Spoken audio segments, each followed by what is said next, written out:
দেশের রাজনৈতিক মানচিত্রকে ফের পাল্টিয়ে দিতে শেখ হাসিনাকে আবারও ক্ষমতায় বসানোর জন্য গোপনভাবে একটি চক্র সক্রিয় হয়েছে। এই চক্র একের পর এক ষড়যন্ত্রের ছক আঁকছে এবং প্রতিটি ধাপে লুকিয়ে রয়েছে ভয়ঙ্কর নাশকতার পরিকল্পনা।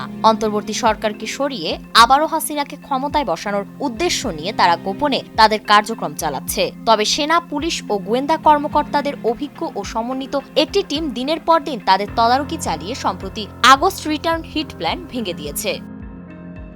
তবু চক্রটি থেমে নেই। রাজনৈতিক অন্ধকারে গোপন করিডোরে বসে তারা ইতোমধ্যেই দ্বিতীয় ধাপের পরিকল্পনা হাতে নিয়েছে। এই নতুন পরিকল্পনার মূল সময়সীমা নির্ধারিত হয়েছে অক্টোবর থেকে ডিসেম্বর পর্যন্ত। এই ৩ মাসে দেশের অভ্যন্তরীণ স্থিতিশীলতা ভঙ্গ করার জন্য বিভিন্ন নাশকতা ও হামলার প্রস্তুতি নেওয়া হচ্ছে। পুলিশের এক উচ্চ পদস্থ সূত্র জানিয়েছে, দ্বিতীয় ধাপের ছক আগের তুলনায় অনেক বেশি আক্রমণাত্মক এবং প্রথম পদক্ষেপ শুরু হবে দেশের দক্ষিণাঞ্চল থেকে। সেখানকার কিছু এলাকায় নাশকতার আগুন জ্বালিয়ে কেন্দ্রীয় শাসনকে অচল করার চেষ্টা করা হবে।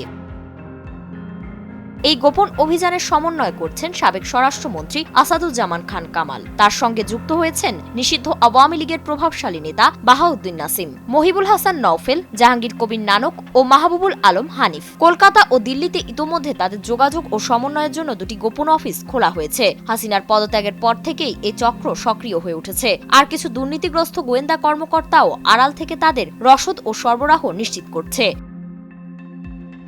চক্রটির ৩টি মূল লক্ষ্য রয়েছে। প্রথমে ফেব্রুয়ারিতে অনুষ্ঠিত হতে যাওয়া জাতীয় সংসদ নির্বাচনকে ব্যাহত করা। দ্বিতীয়ত, যে কোনো মূল্যে বিএনপির ভারপ্রাপ্ত চেয়ারম্যান তারেক রহমানকে দেশে ফিরতে বাধা দেওয়া। আর তৃতীয় ও সবচেয়ে বিপজ্জনক লক্ষ্য হল দেশের রাজনৈতিক পরিস্থিতিকে ধীরে ধীরে অস্থিতিশীল বা গৃহযুদ্ধের পর্যায়ে নিয়ে যাওয়া, যাতে শেখ হাসিনা জনতার ত্রাণকর্তা রূপে নাটকীয়ভাবে ফিরে এসে আবারও প্রধানমন্ত্রীর চেয়ারে বসতে পারেন। এর জন্য ইতোমধ্যেই গোপনে লজিস্টিক নেটওয়ার্ক, গোপন তহবিল ও অনুগত ক্যাডার বাহিনী প্রস্তুত করা হয়েছে। দক্ষিণাঞ্চলের কিছু নদী, বন্দর ও বিদ্যুৎ কাঠামোকে নাশকতার প্রধান লক্ষ্য হিসেবে চিহ্নিত করা হয়েছে। সোশ্যাল মিডিয়া ও প্রোপাগান্ডার মাধ্যমে সরকার বিরোধী কার্যক্রম ছড়ানোর পরিকল্পনাও অব্যাহত রয়েছে। দেশের স্থিতিশীলতা রক্ষা করা এবং এই ষড়যন্ত্রকে প্রতিহত করা সরকারের জন্য এখন সবচেয়ে বড় চ্যালেঞ্জ। সময়ই প্রমাণ করবে এই গোপন ষড়যন্ত্রের শিকার হবে কি দেশের রাজনৈতিক মানচিত্র, নাকি সরকার আগাম সতর্কতায় পরিস্থিতি নিয়ন্ত্রণে আনতে সক্ষম হবে। ফারিন রহমান প্রীতি, নয়াদিগন্ত।